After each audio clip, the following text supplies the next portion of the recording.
Hey guys, this is Denny. And this is James from TDB bringing you episode number 148? 147. 148. We just filmed 147. 140 something. Yeah, 148. I think we're 148. Okay. Then we're finishing today on 150. Okay, perfect. Anyways, today we are doing a Pu'erh episode. Mm-hmm. A little bit surprise. Yeah, but we are doing a comparison between a caked version and a loose version of what was originally the same material. So this material comes from the Yiwu area in Yunnan. So you can see we have the loose leaf material, which is 5 grams, very fluffy.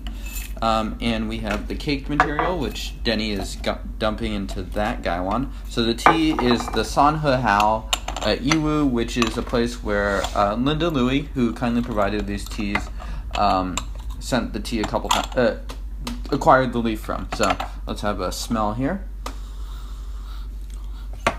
Wow, it smells amazing.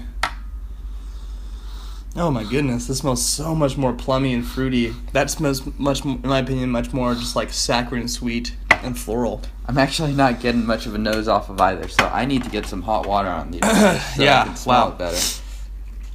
Last time we filmed, I was having a off day with tea, and happy to report that is no longer the case. Very good. Mm-hmm. All right, much more Pu'erh now.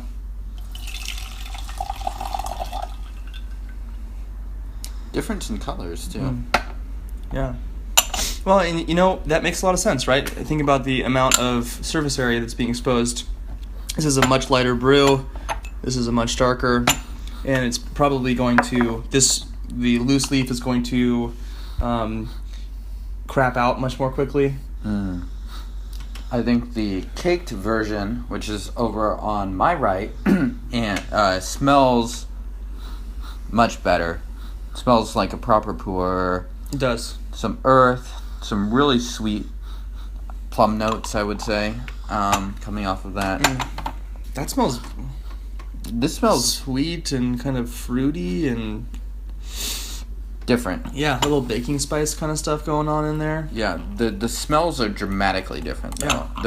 They're not close. Right. At all. No, they're not. And again, I think, you know, I wonder, because these have been aged like this, correct? That's correct, yeah. So I wonder, had we taken a whole cake, cut up, processed it into 3 big pieces, and then processed another gaiwan full of 3 grams into individual leaves, if we'd be representing the same sort of discrepancy here. And that would be an interesting thing to do as well on the show.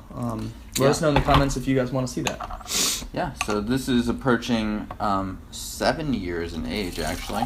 So it's a pretty good time to do some comparison, and I think it'll be really interesting. So I think in the loose form, if I recall my emails with Linda correctly, it was stored in kind of the Los Angeles area, so a place where it's fairly dry, probably in one of those Yixing pots or something like that. This has a really sweet Pu'erh smell. This has like a really woody sweetness to it. Kind of a little bit crusty. Yeah. I said yeah to crusty, but somehow that made sense to me. It should be hell yeah. Crusty. Alright, let's drink this. So this is the caked version. Yep. So yellow, clear liqueur. Right.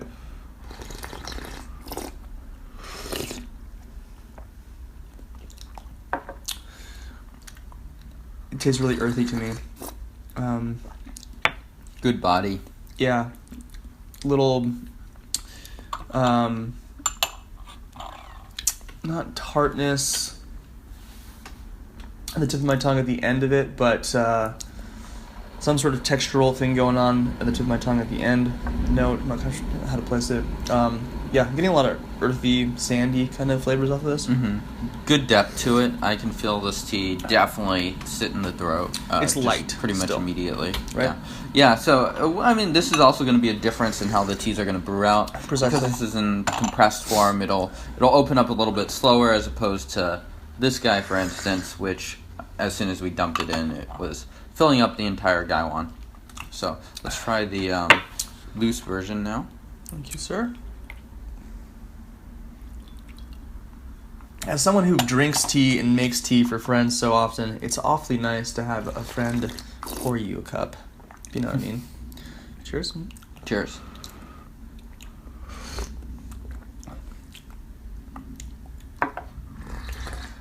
I think it's much sweeter. I think it's much less earthy. I think it has much more fruit, baking spices, maybe a little creamy. The flavors are much more upfront, and I think a lot of that has to do with what we were just talking about in terms of like this just opening up much faster because, well, it already is in loose form, essentially. It tastes less pu'erh to me. Pu'erh. New verbiage. Yeah. And this also has that.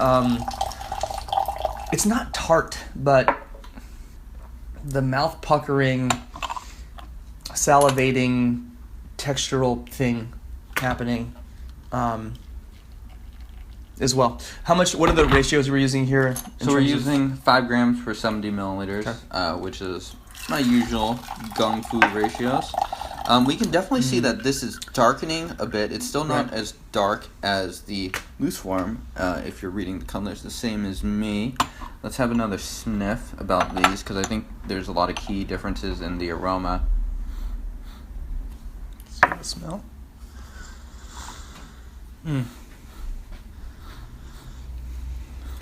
Similar for that one. The smell on this one's changing. Yeah, it's getting less aromatic in my opinion. Although it's hard to tell. And this is one of those things where I feel like either you could be spot on and like just totally tell the nuance, or it could kind of be like you're just grasping to figure out what's going on and what the differences are. For me, they feel very pronounced. But which one do you think is more matured? It tastes to me matured. That's an interesting way of putting it. Or browned. This tastes more earthy. This tastes more like Pu'erh. This would be almost hard to tell if I was drinking it blind. Let's give it another shot. Cheers. Cheers.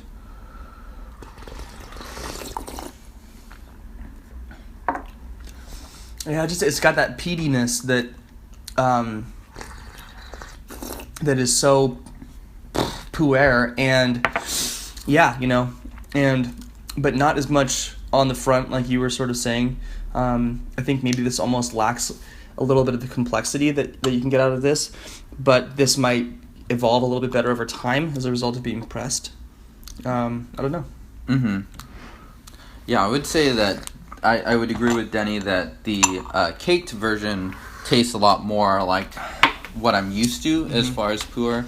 Like I can feel the body, I can feel the depth of the tea, and then there's sort of like a rising huigan that I get to it. So it has a lot of those attributes that I really like in Pu'erh. This other one is a little bit harder to place, and as we're steeping this out more, we'll get, I don't know, this is going to continue to be an interesting comparison, so I think we'll go for another couple steeps. Strangely enough, getting some spiciness off of this. I don't know why. Interesting. Some fruit. I find that the depth of the tea is not as good for the loose version. Like, I get less throaty notes. I get less of that sort of huigan and stuff. It does feel... It's more black tea-esque, in my opinion. Yeah. Kind of shorter, bold, intense, and then kind of done. Whereas the Pu'erh, yeah, you kind of are drinking it for a few minutes.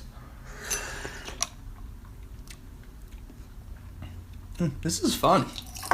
Who would have thought? I mean, again, like I said, it one of those cases where it really could be the exact same tea. We're just kind of grasping for the differences, but I feel like the differences are fairly pronounced. I think they're very pronounced. Yeah. Yeah, I don't think the teas are too close to one another. Well, this has been fun. Thank you, Linda, for the suggestion and idea. And she actually sent us teas for another comparison, a spring, summer, and autumn version of the same tea, which is also this one for 2014. So we'll be doing that in probably not the next couple episodes, but in a bit. For sure. We'll get to that. In terms of the color, it seems like we're getting more coming out of a little bit darker saturation, in my opinion, coming off of the caked version now. In terms of the actual leaf and the gaiwan, why don't you show? They're basically identical in terms of the volume. So at this point... And now that we brewed them, how's the leaf color compare? This looks a little bit greener to me. Yeah, so the caked version looks a little bit greener. Yeah.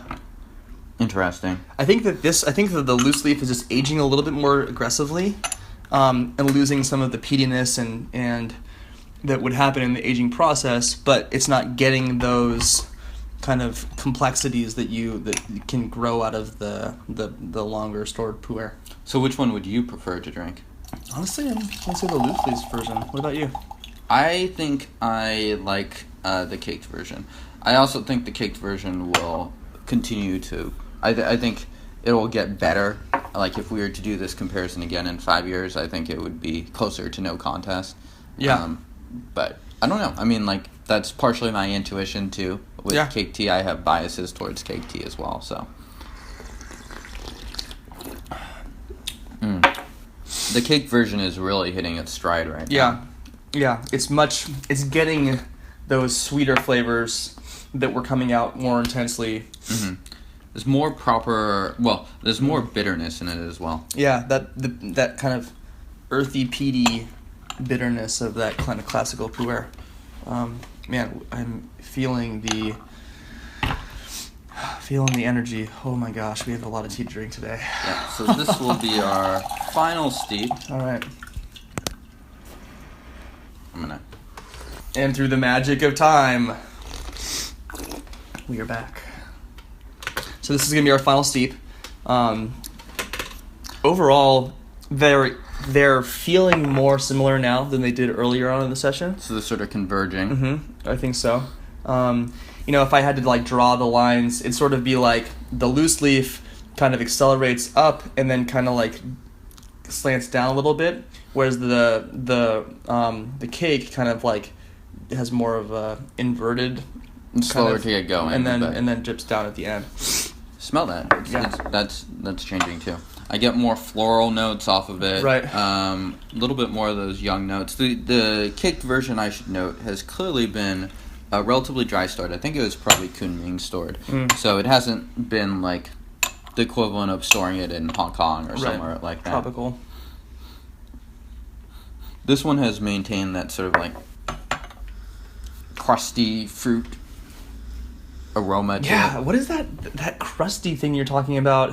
It's a little... It's kind of like woody, but it's different than what I normally think. Yeah, a little kind of like how Cardboard? wood can almost be...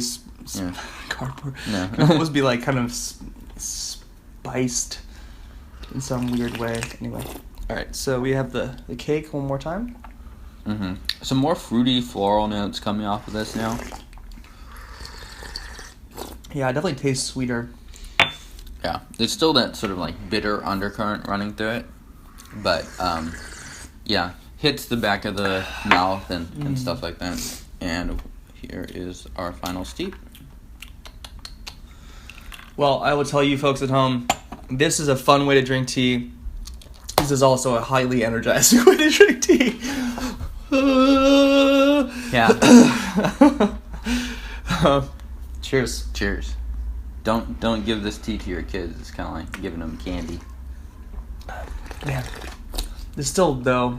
It's getting a little bit more. It's getting a little bit more bitterness, but it still just is very sweet in comparison. Even now, and we've been. I mean, it'd be easy for us to not be able to distinguish the flavor profiles at this point in the session, right? Yeah. They've been brewing out a whole bunch. We've done 5-6 steepings, and yet this still is maintaining that little bit of sweeter flavor profile.